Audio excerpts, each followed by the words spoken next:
All right, guys, welcome to the show. I have a super packed one for you today. I'm not sure I've ever had a show this busy, and that's saying a lot. So, of course, I'll get to, in just a minute, World War III fears. Turkey is now getting involved in Israel bombing Gaza on the side of Palestinians. Civilians on the ground are starving. I have some amazing, desperate video for you on that one. We have Netanyahu now giving religious fundamentalist justifications for the violence carried out by the IDF. In a little bit, we'll also get to the Hamas spokesperson runs away from a tough interview on the BBC. That is quite a video. Trump weighs in the conflict, and he, of course, is trying to posture as the most pro-Israel, more pro-Israel than anybody else, and he's saying that's why you should support him. We also have Biden's numbers are cratering. Pence dropped out of the race. Newsom went to China and embarrassed himself. Wait until you see that video. Anna Kasparian versus PBD. That is quite a debate. They have an amazing debate on Gaza. And before we get into all the updates in Gaza, let me just give you this quick update. We have a new presidential candidate. We have Dean Phillips, who's a centrist Democrat. He's in the House of Representatives.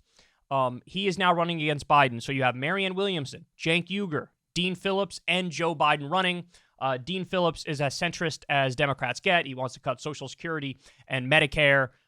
He's not really a well-known senator, or excuse me, he's not even a senator. He's not even a very well-known congressman, but he's taken a shot at it, and I haven't seen his candidacy make much of a splash, at least not yet, because he announced it in the middle of this giant war in the Middle East, which everybody's, yawning at his entering the race. So anyway, I just wanted to bring that up real quick. And one more quick thing before we get to the updates in Gaza. Look at this, guys. So we have a tentative deal reached, the UAW, with management of the big three.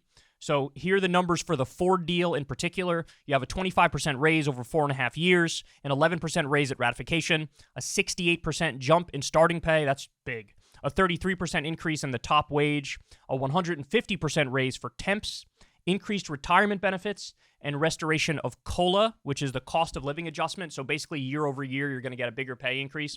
So this is what Sean Fain was able to get, driving a very hard bargain with management. And now, of course, this will be voted on directly by the union workers. My guess is they're gonna vote for it. We'll see the numbers when it's rolled out. But look, collective bargaining works. So this is some good news here. All right, now let's get into the main event, man. We got a lot to talk about. So updates in Gaza. This is in the Associated Press. Gaza receives largest aid shipment so far as deaths top 8,000 and Israel widens military offensive. So Israel, on top of doing the medieval siege where, they cut off food, fuel, water, power, all that stuff, they also the other day cut off internet. And of course, the speculation was, hey, we don't want these images and these videos coming out of Gaza of what the IDF is actually doing there. So now it came back on. More on that in just a minute, but here's what the AP says.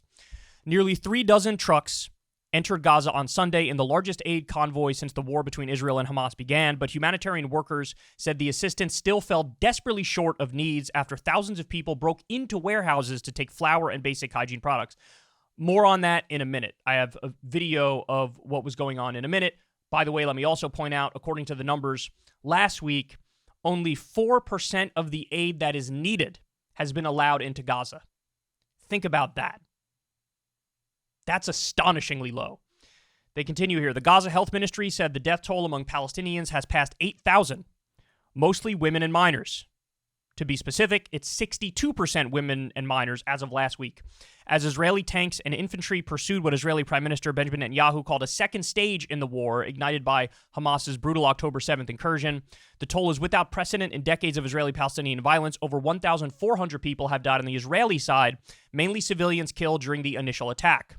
Communications were restored to most of Gaza's 2.3 million people on Sunday after an Israeli bombardment described by residents as the most intense of the war knocked out phone and internet services late Friday. So they said the past couple nights have been the worst nights for bombing. Israel really ramped it up.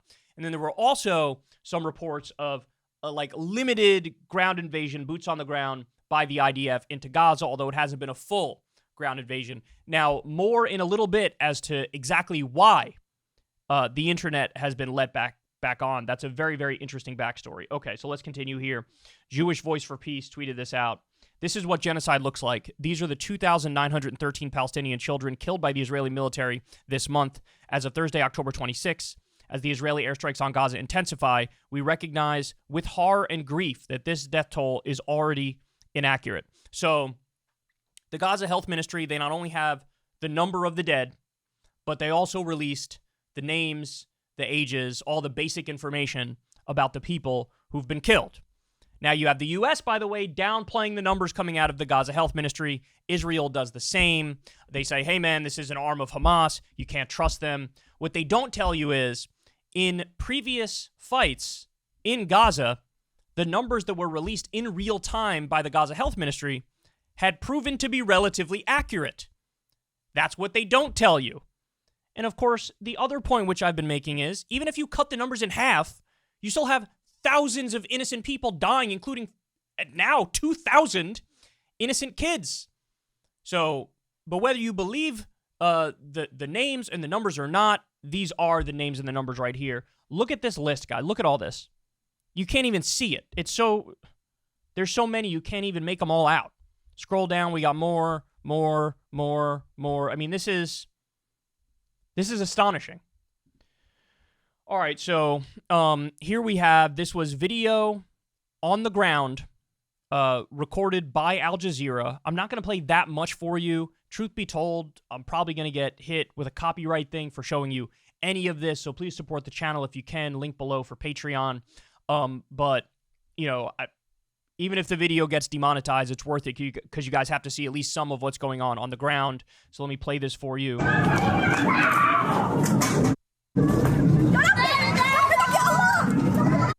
So for everybody just listening podcast style, you know, an old woman is walking through the rubble with a young guy trying to help her out. You saw a kid walk by earlier. There's nothing but, you know, rocks and rubble all over the place. This is from a relentless bombardment campaign. They're pulling somebody out of the rubble with blood on his head. I have no idea if this guy survived or not. You know, people walking with an aid bag. You're gonna see. Again, I don't know if these individual people survived. You're about to see a kid too under the rubble. You could see right there. Okay, all right, you guys get the gist of it. But this has been nonstop now for over 2 weeks, and this is the result of it. All right, more. So I'll play this one for you. This was when they really ramped up the bombing campaign, and of course, Gaza's in pitch black because they don't have power, and people are pointing out, listen to the sounds while the bombing is going on. This is really, really haunting. Allahu Akbar.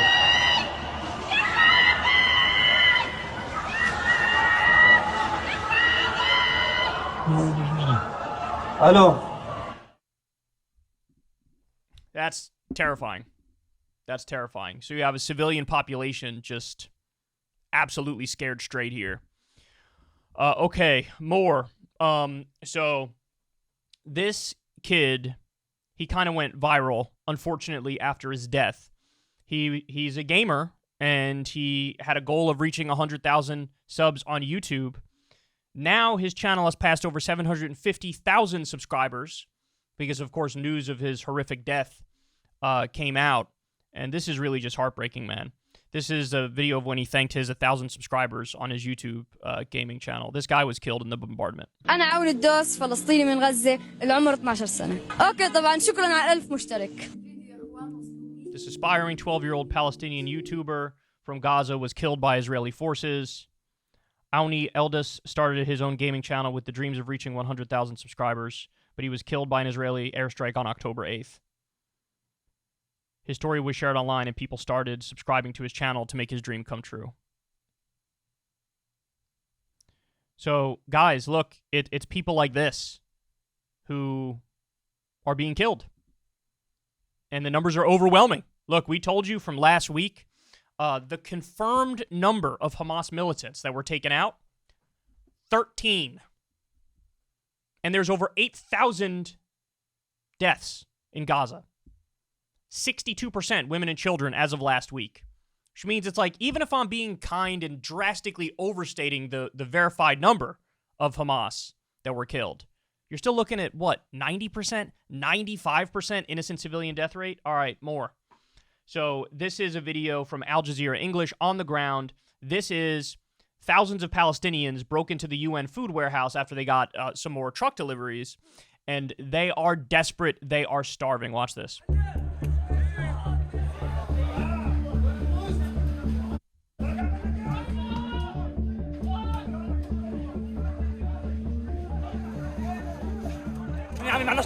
We have no flour, no aid, no water, not even toilets. Our houses were destroyed. No one cares about us. We appeal to the people of the world. All international powers are against us. We needed aid, and we wouldn't have done this if we weren't in need.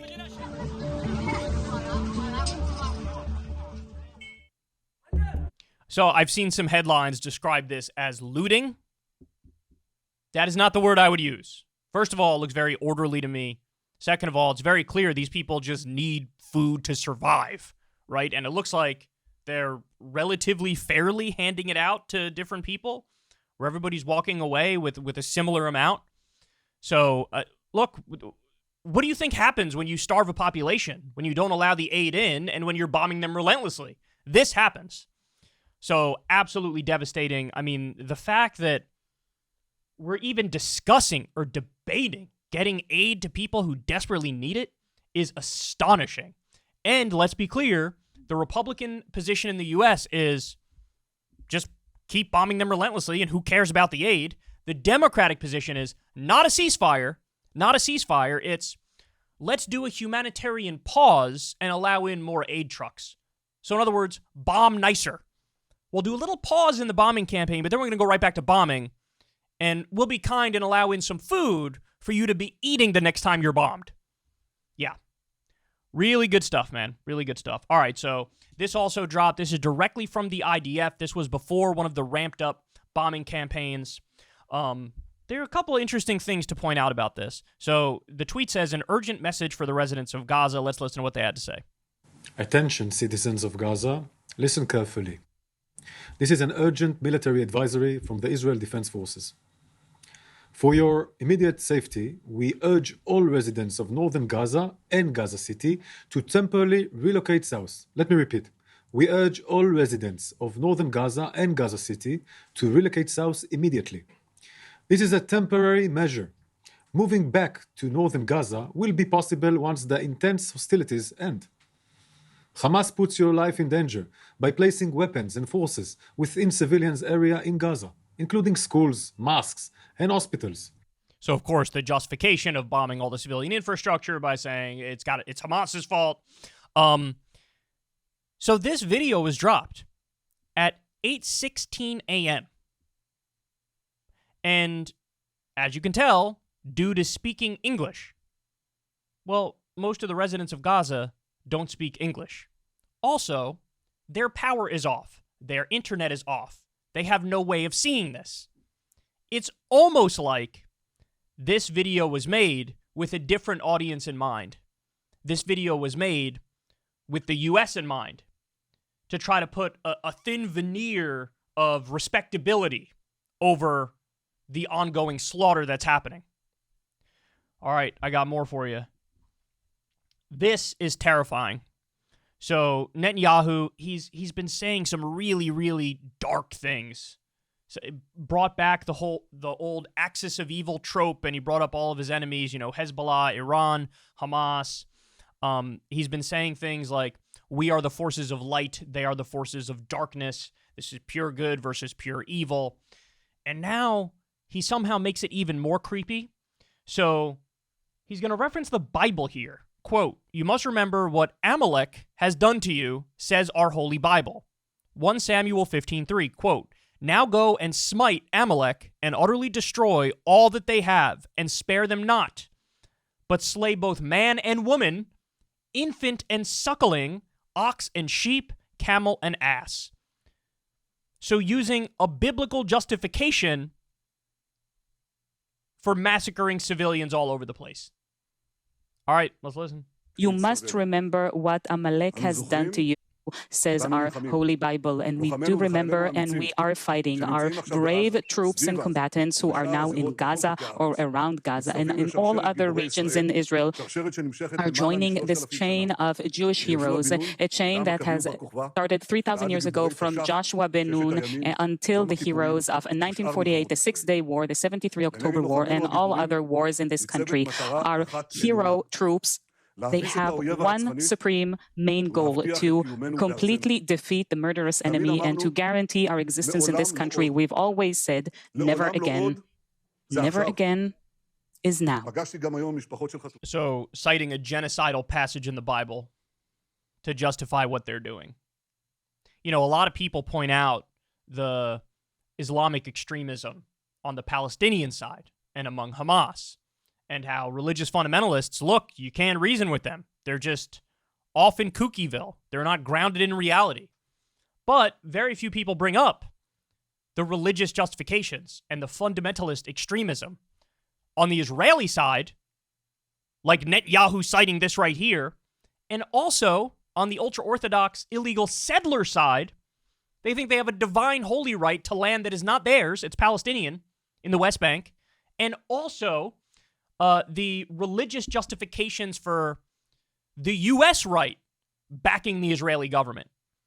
Because you have a lot of people who believe in end times, who believe in Armageddon, where Israel has to belong to the Jews. All of Israel has to belong to the Jews, including Palestine, so that Jesus can come back. And then some Jews convert, but he kills the rest of the Jews. And there's a lot of Christian fundamentalist preachers, evangelicals in this country, who are explicit about the fact that that's why they support Israel. Pastors like John Hagee, for example, very famous televangelist. But then you also have Lee Fong just talked to a bunch of Republican politicians who effectively are saying the same thing, including Mike Johnson, the new Republican Speaker of the House, is a total religious psychopath. So you also have religious extremism in this direction, and guess what?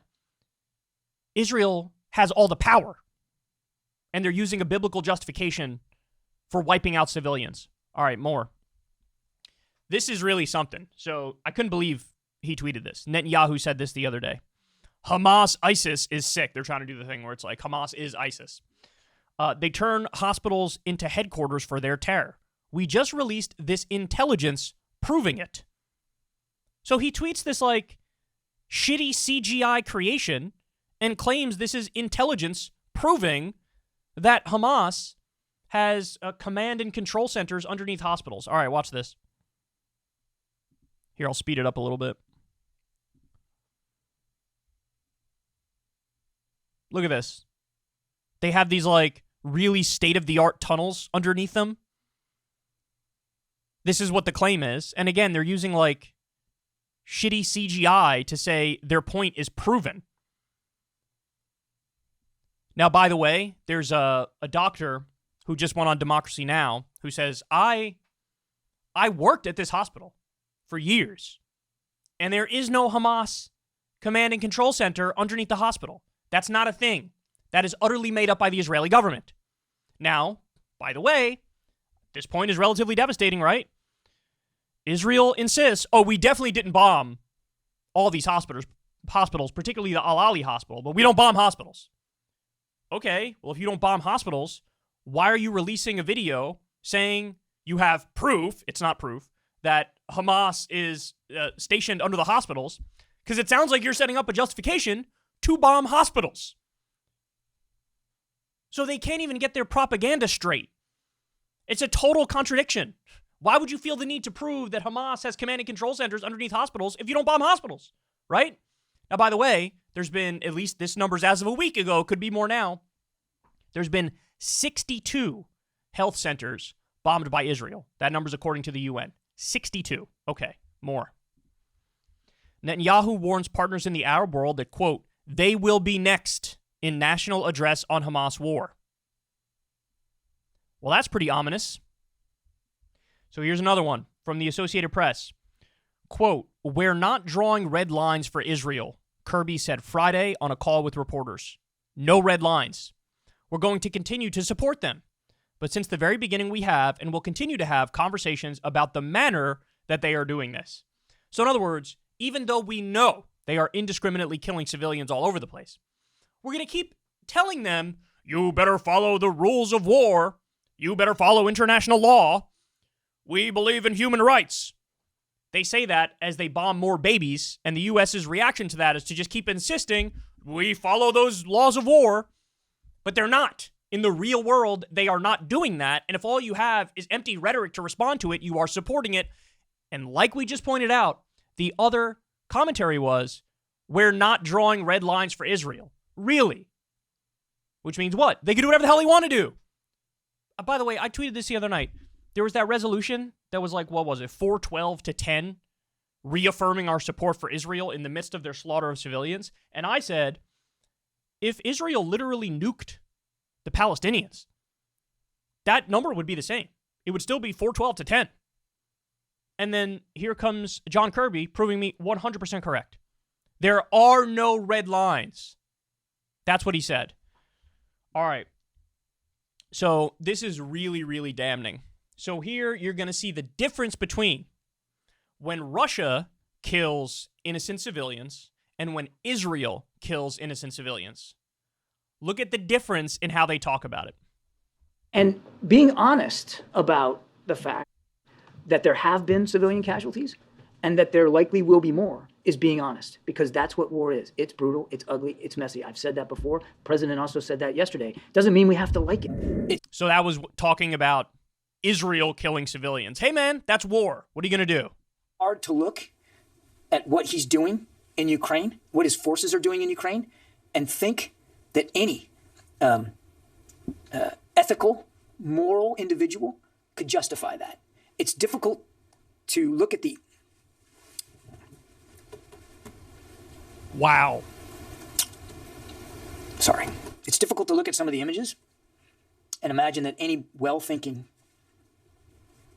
serious, mature leader would do that. And look, it's so slimy and it's so gross. I actually care about international law and human rights.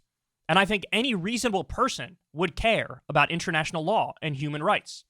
We don't want anybody committing war crimes. That should be obvious. It doesn't matter who breaks the law. If they break the law, it's wrong and there should be consequences for it. And the U.S. loves to talk a big game, pretending that, hey man, we're all about the liberal world order, where we have these laws of war. We respect human rights, and we enforce it across the board. We pretend like we're some neutral arbiter, where we just point out, hey, that is right and that is wrong. This is what we pretend we are. In reality, if you're one of our allies and you commit war crimes, we will justify it and rationalize it, pretend like it doesn't happen. We'll find a way to weasel out of it. We'll find a way to say it doesn't really count when we do it or when our allies do it. But when an official enemy nation does it, then you get the truth. Then it's like, hey man, this is insane. I can't believe any, civilized society would allow this. These people are innocent. Like, everything he said about Russia killing innocent Ukrainians is right. But that's also true of Israel killing innocent Palestinians in Gaza. By the way, it was also true when Hamas targeted innocent Israelis. They're war criminals too. Hamas leadership and the people who carried out those terror attacks, they are war criminals too. But that's the point. You need to be principled. You need to look across the board. Whoever's committing war crimes, it's bad and condemnable, and there should be consequences. But our double standard is so disgusting. And this is why nobody takes us seriously anymore. We don't have a leg to stand on to claim that we really are some sort of neutral moral arbiter for the world. It's hilarious. All right, here we go. One of the bakeries that Israel bombed in the Nuseirat refugee camp had just received a shipment of flour from the UN meant to cover the food needs of the entire camp. Israel waited to bomb it once all the flour was unloaded. That doesn't require much extra commentary, does it? Here we go. Now the U.S. reaction. U.S. strikes Iran-linked sites in Syria after attacks on American troops. So we discussed this in previous shows where the U.S. was attacked, or U.S. bases were attacked in Syria. because of our material support for Israel as they bomb Gaza. So now there are retaliatory strikes against our bases. Well, now the U.S. decided we're going to go ahead and do some airstrikes in eastern Syria on targets that we deem responsible for the attacks on our base. So in Axios, they say U.S. forces conducted airstrikes on 2 facilities in eastern Syria used by groups linked to Iran's Islamic Revolutionary Guard Corps. At President Biden's direction, the Pentagon announced late Thursday the precision self-defense strikes were in response to a series of ongoing and mostly unsuccessful attacks against U.S. personnel in Iraq and Syria by Iran-backed groups that began on October 17th. Per a Pentagon statement, a U.S. defense official told reporters late Thursday Iran was responsible for the attacks against American bases in Syria. Now, is that proven? No. Have they provided evidence of that? No. But we already know they've been beating the war drums. As soon as the Hamas attack happened in Israel, fingers were immediately being pointed at Iran. Now, we learned that that is untrue. In fact, we have U.S. intelligence that proves that Iranian officials were shocked by the Hamas terror attack in Israel. So they didn't help plan it. Yes, they're allies, Hamas and Iran, but they didn't help plan it. But that didn't stop U.S. media and the Israeli government and the U.S. government from going all in, saying, nope, definitely, Iran is definitely to blame. And so now we're getting these, Iran-linked forces. Weird. So you're not saying Iranian forces, Iran-linked forces. So like a Shia militia or something that you're just saying is directly linked to Iran because Iran is a Shia theocracy. Look, they're doing there's degrees of separation here, but they're trying to do the thing where they muddy the waters to build a case if we end up going to war with Iran. Okay. More. 900 U.S. troops deployed to the Middle East as attacks on American forces rise. Look, not only are 900 U.S. troops being sent there, we have all sorts of military equipment being sent there. And this should terrify everybody. Because it looks like we are putting ourselves in position where if Hezbollah starts more directly attacking Israel, that we then counterstrike Hezbollah in Lebanon, and then Iran jumps in, and this is the dominoes falling on the way to World War III. Everybody was talking about the potential of World War III vis-a-vis Ukraine and Russia. That's a real threat. That's a real issue there. But now the commentary around that has died down, and now it looks like everything could spiral out of control because of Israel and Gaza. And things are being shaken up. Wait until we get to the piece on Turkey. That's amazing as well. All right, let's continue. Iran's warning shot to Israel. Islamic Republic stages massive war games with 200 helicopters, missile launchers, tanks, and troops amid heightened tensions over Gaza. So look, this is not theoretical at this point that tensions are as high as they could possibly be. In fact, Israel is not only bombing Gaza, there's also been strikes now against Hezbollah in the West Bank. And by the way, Hamas, there is no Hamas there. Hamas is not in power in the West Bank. So you have escalations over there. Now you have Iran peacocking a little bit, saying, hey, man, you're going to force us to get involved. They've now released a number of statements saying, I don't know how much longer we could let this go on. You're still bombing Gaza relentlessly. A lot of people are dying. You're forcing our hand here a little bit. And so now you get this reaction as well. Now it's not just talk. Now it's some actions where they're doing war games. All right, more. Israel withdraws diplomats from Turkey after harsh rebuke from Erdogan. So this is really interesting. Erdogan did a rally. Here, I'll press play for you. I'll mute it because it's not in English, so you can't really understand it. But Erdogan did a rally in Turkey. And in the rally, he threatens to get involved. Quote, we can come any night, unexpectedly. And then you have this gigantic crowd in Turkey. They start chanting, Turkish military to Gaza. Turkish military to Gaza. So look at this rally. It's gigantic. So the people of Turkey are fed up looking at all the images of people being slaughtered in Gaza, and they're now open to the idea of using the Turkish military to go after Israel. Wow. Look, people don't understand. Nothing is in a vacuum. There are geopolitical consequences that reverberate throughout the world as a result of what Israel is doing. All right, more.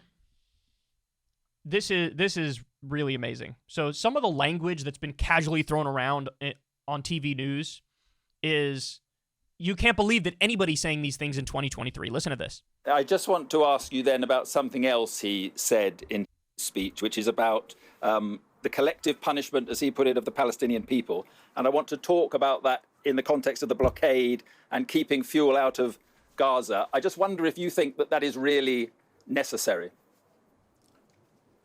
You know, I'm very puzzled by the constant concern which the world and also Britain, I must say, Mark, is showing for the Palestinian people, and is actually showing for these horrible, inhuman animals who have done the worst atrocities that this century has seen. And he didn't say Hamas. He said the Palestinian people. Yeah, the reason why people are so concerned for the Palestinian people is that about half the population is under the age of 18. 62% of the dead from the Israeli bombing are women and children. Over 90% are innocent civilians. Yet that's why people are concerned for the Palestinian people. These are innocents who are getting slaughtered, and he calls them animals. Inhuman animals. This is the most genocidal language I've ever seen.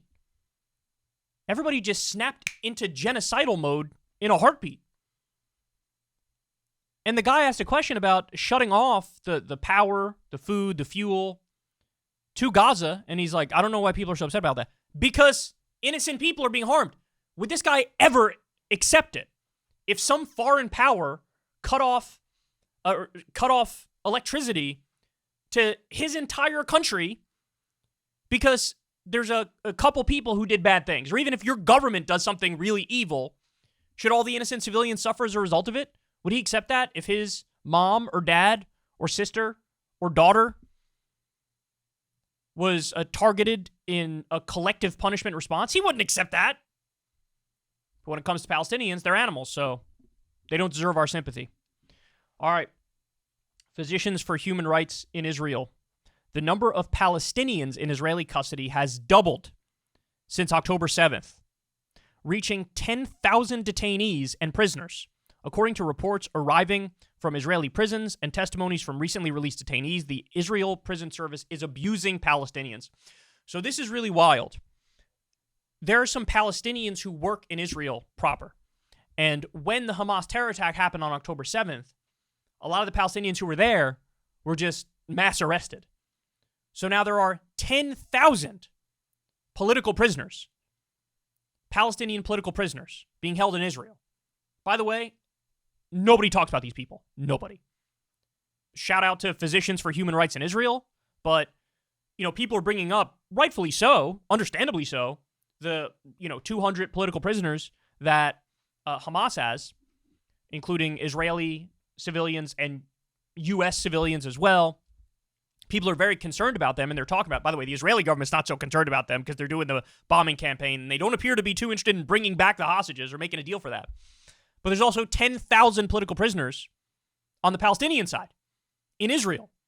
And so one of the things Hamas came out and said is, look, we'll do a swap. All the prisoners for all the prisoners. All the political prisoners for all the political prisoners. All the hostages for all the hostages. And I haven't seen a response from the Israeli government. Okay, more.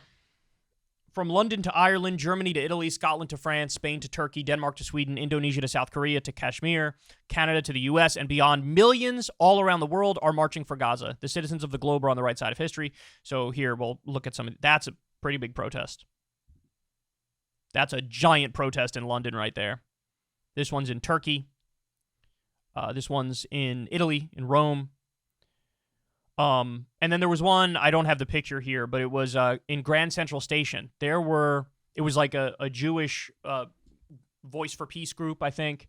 And it was like Not in My Name. It was one of those things. And they absolutely packed Grand Central Station in New York City. So shout out to all these people who are doing this. There's another big march happening in Washington, D.C. I believe it's on November 4th.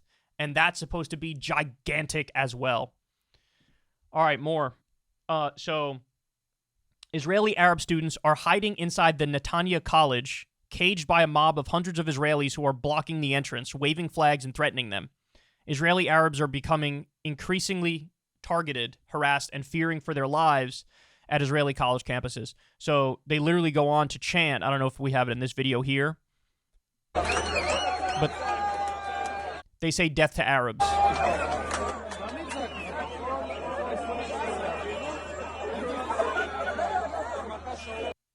Yeah, so we don't have that portion here, but at one point they start chanting death to Arabs. Now, my understanding is, thankfully, there were no casualties at this event and everybody got out safe. So there's a horrendous situation that unfolded. And then we also have a horrendous situation on the other side. So look at this. This is in The Guardian. Mob storms Dagestan airport in search of Jewish passengers from Israel. Airport in Russia's Muslim southern region closed after hundreds storm tarmac and climb onto planes. They stopped a dude and were questioning him, basically accusing him of being a Jew. And he was like, no, I'm from Uzbekistan, I promise. And it was a really tense, sketchy moment there. So they're basically looking to do collective punishment against all Israelis and all Jews because of what the far-right Israeli government is doing to the people of Gaza. Now, of course, 100%, what the far-right Israeli government is doing to the people of Gaza, it's criminal. It's war crimes. Netanyahu should be brought up on charges at the International Criminal Court. He should be in prison forever. No doubt about it.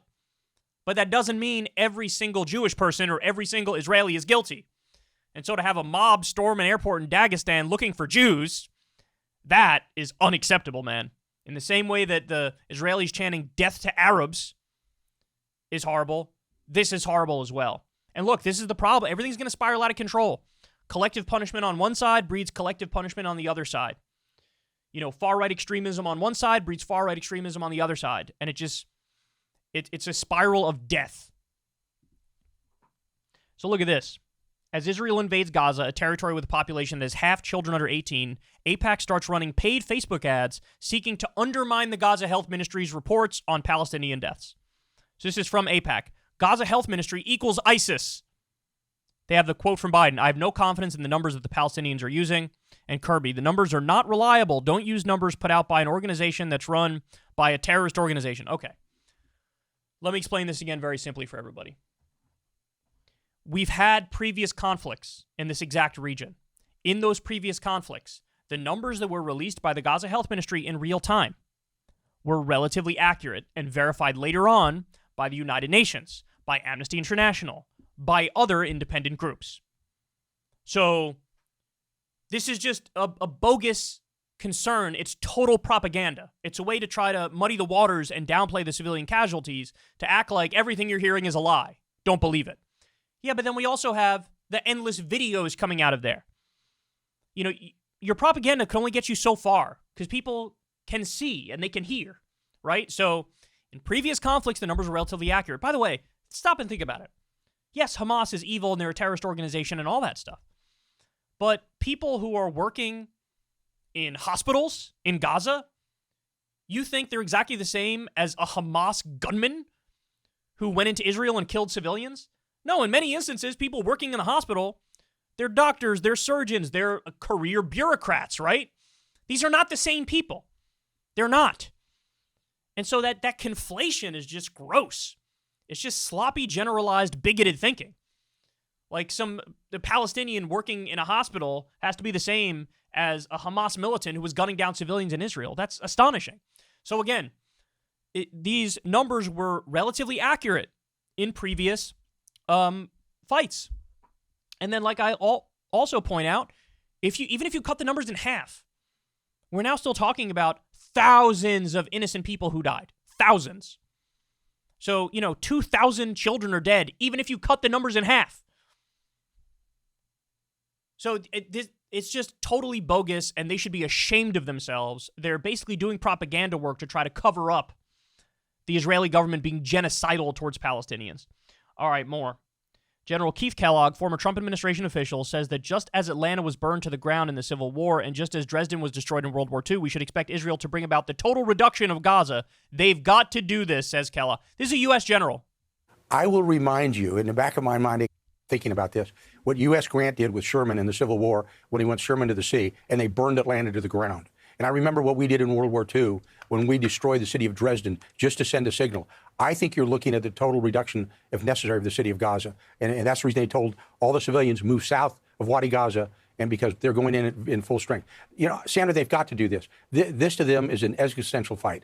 Hamas did something that we haven't seen since World War II, when the Nazis basically exterminated 1/3 of the Jewish population. This is what they're looking at as an existential fight. And my recommendation to them, they're not going to take it, but you have to go in hard, and you're going to have to reduce everything, and don't leave until it's done. That simple. What's amazing to me is he obviously is totally fine with Israel targeting civilian casualties on purpose. So Hamas is evil because they targeted civilians on the Israeli side, but your reaction to that should be to purposefully target civilians on the Palestinian side. This is a U.S. general. This is how they think. Even MSNBC isn't agreeing with this. Biden's comments about casualty figures in Gaza were a disgrace. So when Biden downplayed the truthfulness of the numbers from the Gaza Health Ministry, even MSNBC in an opinion piece is like, he's wrong. Israeli settler kills Palestinian harvesting olives in West Bank as violence rises amid Gaza war. So one of the parts of this that's been underreported is since the October 7th terror attack from Hamas against Israeli civilians, you've had the Israeli government has been handing out all this weaponry to illegal, ultra-Orthodox Israeli settlers in the West Bank. And they're doing exactly what you would expect with those weapons, including stuff like this. This is from a Middle Eastern market in Michigan, the Arab American newspaper. He lost our votes, with a picture of Joe Biden. So all the moral and ethical implications aside, which should be the heart of the conversation, this is having very real political fallout ramifications. This is definitely hurting Biden's chances in the next election. All right, and I'll leave you guys with this and then one more here. Reagan called Israeli Prime Minister Menachem Begin. Menachem, this is a Holocaust, he said. This was about Israel bombing Lebanon relentlessly. 20 minutes later, Begin called back saying he had ordered Sharon to halt the attacks. If the United States wanted to stop the bombing, we could. So this is in the 1980s. Israel was relentlessly bombing Lebanon. And all it took was a phone call from Reagan saying, you got to stop this. This is a Holocaust. And the Israeli government stopped it. By the way, George H.W. Bush did a similar thing. He conditioned a $10 billion loan guarantee to Israel on them freezing settlements. And you know what they did? They froze settlements.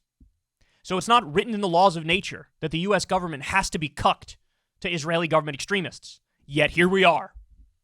If Reagan could stand up to them, and H.W. Bush could stand up to them, Biden can and should stand up to them. Which brings me to our last one here. This is in the Wall Street Journal. U.S. convinced Israel to restore communications in Gaza. So the only reason the internet is back is because the U.S. pressured Israel. Okay. Now you read this and what you understand, based on the Reagan point, the H.W. Bush point, and this point, we absolutely are in a position to bring about a ceasefire if we want it, to condition aid to Israel, and even to go as far as to force a solution to the broader issue, whether it be a two-state solution or a one-state solution. You know, bring about Palestinian human rights and self-determination and freedom. We have the ability to do that. We give Israel $4 billion a year. We give them Iron Dome. We give them military support. We absolutely are in a position, we have the leverage to bring about a ceasefire to the slaughter happening right now and to go beyond that and bring about Palestinian human rights. But they've chosen not to do it, and this is as far as they're going to go. This, and they meekly and nebbishly call for a humanitarian pause. Don't stop the bombing. Stop it for a little bit so we can get some water and food in there and then turn around and continue bombing again. This is Biden's position. This is Bernie Sanders' position. There's only like about 15 Democrats in the House that are saying ceasefire. It's shameful. And we're all just sitting here casually watching all these innocent people get slaughtered. There are no words. Hey y'all, do me a favor and like and subscribe. It helps out big time in the algorithm. Click the bell as well for notifications when videos drop, and watch that video on screen right now. You know you want to.